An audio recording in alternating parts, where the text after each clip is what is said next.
मुंगेर में लल्लन सिंह को हराने के लिए अमित शाह ने कसी कमर। कहा, इस बार लल्लन बाबू के लिए चुनाव जीतना नहीं होगा आसान। बाहुबली सूरजभान की पत्नी एक बार फिर कड़ी टक्कर देने की तैयारी में। हार जीत में भूमिहार समुदाय की होगी अहम भूमिका।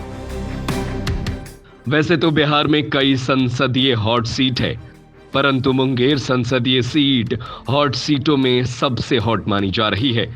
कारण कि इस सीट से जनता दल यूनाइटेड के राष्ट्रीय अध्यक्ष लल्लन सिंह सांसद हैं और वे साल 2024 में एक बार फिर मुंगेर सीट से उम्मीदवार होंगे।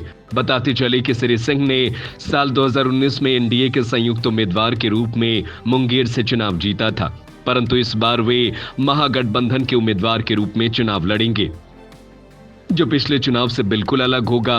पिछले चुनाव में उनकी जाति यानी भूमिहार समुदाय के लोगों ने जमकर उनके पक्ष में वोट दिया था। परिणामतः वे भारी मत के साथ चुनाव जीतने में सफल रहे, परंतु अब जब वे महागठबंधन के साथ हैं तो भूमिहार समुदाय के लोग पहले की तरह उन्हें वोट देंगे या नहीं, फिलहाल इसकी वास्तविकता भविष्य के गर्भ में है। बताते चले कि इस सीट पर भाजपा के आला कमान की विशेष नजर है। खुद केंद्रीय गृह मंत्री अमित शाह सार्वजनिक रूप से कह चुके हैं कि 2024 का लोकसभा चुनाव लल्लन बाबू के लिए कठिन होने वाला है। शाह के इस बयान से समझा जा सकता है कि भाजपा इस सीट को लेकर कितनी गंभीर है। राजनीतिक के जानकार बताते हैं कि लल्लन सिंह जदयू में नीतीश कुमार के बाद सबसे महत्वपूर्ण राजनेता है, जिनका पार्टी के संचालन और दिशा निर्देश में अहम भूमिका होती है। इसलिए भाजपा चाहती है कि चुनाव में लल्लन सिंह की हर हाल में हार हो, जिसकी अनुगूंज अमित शाह के बयान में सुनाई देती है। उल्लेखनीय है कि मुंगेर संसदीय क्षेत्र का नया परिसीमन 2009 में बनने के बाद ही तब से लेकर अब तक भूमिहार जाति के ही सांसद बनते आ रहे हैं। इसके पीछे सबसे बड़ा अहम कारण ये है कि नए परिसीमन के तहत मुंगेर संसदीय क्षेत्र भूमिहार बहुल हो गया है।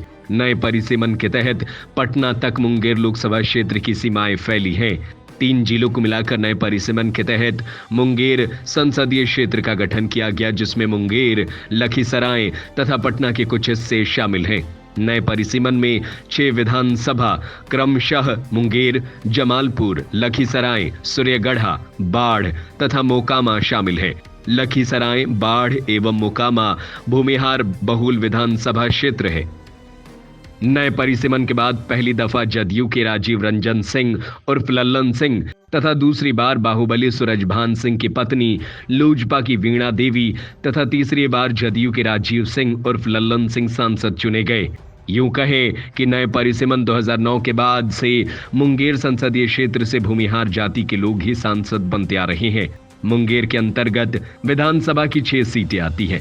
बताते चले कि साल 1952, 1957, 1962, 1971 के संसदीय चुनाव में कांग्रेस ने यहां से जीत दर्ज की थी। 1977 के चुनाव में जनता पार्टी ने उसके विजय रथ को रोक दिया और श्री कृष्ण सिंह यहां से सांसद बने थे। 1980, 1984 में फिर से कांग्रेस ने परचम लहराया। 1989 में यहां जनता दल जीती थी। 1991 में सीपीआई का खाता खुला और ब्रह्मानंद मंडल सांसद बने। 1996 के चुनाव में फिर से सांसद की सीट समता पार्टी के प्रत्याशी ब्रह्मानंद मंडल को मिली। 1998 में राजद का शासन रहा। 1 साल के लिए विजय कुमार विजय सांसद बने। 2004 में फिर से यहां राजद के जयप्रकाश नारायण यादव जीते, लेकिन 2009 के चुनाव में जेडीयू ने उससे अपनी हार का बदला ले लिया और राजीव रंजन उर्फ लल्लन सिंह एमपी चुने गए। 2014 के चुनाव में यहां बाजी पलट गई और लोजपा ने यहां से जीत के साथ खाता खोला और वीणा देवी को मुंगेर संसदीय सीट का पहला महिला सांसद बनने का गौरव प्राप्त हुआ।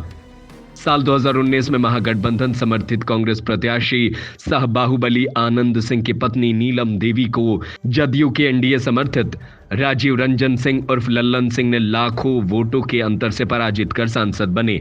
सनद रहे कि 2009 से पहले मुंगेर की 6 विधानसभा मुंगेर, जमालपुर, हवेली, खड़गपुर, तारापुर, जमुई और बरहट की सीटें शामिल थी। बताते चले कि मुंगेर का इतिहास प्राचीन काल का है, जब इसे मोक्ष घाट के नाम से जाना जाता था, जिसका संस्कृत में अनुवाद मोक्ष का स्थान होता है। मुंगेर का एक समृद्ध इतिहास है जो कई शताब्दियों तक फैला हुआ है और कई महत्वपूर्ण घटनाओं का गवाह रहा है। जिन्होंने भारतीय इतिहास के पाठ्यक्रम को आकार दिया है। मुंगेर के इतिहास का पता प्राचीन भारतीय महाकाव्य महाभारत से लगाया जा सकता है, जिसमें शहर को व्यापार और वाणिज्य के केंद्र के रूप में वर्णित किया गया है। ये शहर बौद्ध शिक्षा का एक महत्वपूर्ण केंद्र भी था। ऐसा माना जाता है कि मौर्य सम्राट अशोक ने मुंगेर का दौरा किया और क्षेत्र में कई बौद्ध मठों की स्थापना की। मुंगेर इस समय इस्लामी शिक्षा का एक महत्वपूर्ण केंद्र भी था और शाह निजामुद्दीन औलिया और शेख मूसा अहंगर सहित कई प्रसिद्ध मुस्लिम विद्वानों का घर था। 14वीं शताब्दी में शहर बंगाल सल्तनत के नियंत्रण में आ गया और 18वीं शताब्दी में अंग्रेजों के आने तक मुस्लिम शासन के अधीन रहा। मुंगेर ने भारतीय स्वतंत्रता आंदोलन में एक महत्वपूर्ण भूमिका निभाई और बाबू कुंवर सिंह और स्वामी सहजानंद सरस्वती सहित कई प्रसिद्ध स्वतंत्रता सेनानियों का घर था। ये शहर भारतीय राष्ट्रीय कांग्रेस के लिए भी एक महत्वपूर्ण केंद्र था, जो ब्रिटिश शासन से स्वतंत्रता के लिए भारत के संघर्ष में सहायक था। 1947 में भारत को स्वतंत्रता मिलने के बाद मुंगेर नवगठित बिहार राज्य का हिस्सा बन गया। हाल के वर्षों में शहर में महत्वपूर्ण विकास हुआ है और ये शिक्षा, वाणिज्य, योग और उद्योग के लिए एक महत्वपूर्ण केंद्र के रूप में उभरा है। दूसरी ओर बिहार के मुंगेर को योग नगरी कहा जाता है। यहाँ से विश्व भर में योग क्रांति फैली। इसी जिले का बिहार स्कूल ऑफ योग दुनिया का पहला योग विश्वविद्यालय माना जाता है।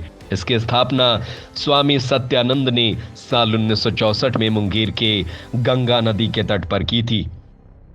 अतीत के पन्नों को पलटने पर पता चलता है यहाँ कई दिग्गज हस्तियों ने भी योगाभ्यास किया। इसमें न्यूजीलैंड के पूर्व प्रधानमंत्री क्लिथ हालूस्की, भारत के पूर्व राष्ट्रपति डॉक्टर एपीजे अब्दुल कलाम, पूर्व प्रधानमंत्री इंदिरा गांधी और मोरारजी देसाई का नाम प्रमुख है। योग को आगे बढ़ाने में बिहार के मुंगेर स्थित बिहार स्कूल ऑफ योग का महत्वपूर्ण योगदान माना जाता है। कुल मिलाकर कहा जा सकता है कि इस बार लल्लन सिंह को मुंगेर में जबरदस्त टक्कर का सामना करना पड़ेगा। इस बार बाहुबली सूरजभान सिंह की पत्नी एक बार फिर लोजपा रामविलास से चुनाव लड़ने की तैयारी में है। दूसरी ओर इस बार भाजपा खुद चुनाव लड़कर जीत हासिल करना चाहती है, कारण कि इस सीट में प्रदेश भाजपा के अध्यक्ष सम्राट चौधरी भी विशेष रूप से रुचि रखते हैं और लल्लन सिंह की हार तय करना चाहते हैं। उधर पशुपति पारस की लोजपा भी इस सीट से चुनाव लड़ना चाहती है। अब देखना है कि इस सीट से किसको किसको अलग अलग पार्टी से टिकट मिलता है। उसके बाद ही चुनाव की यथास्थिति सामने आएगी।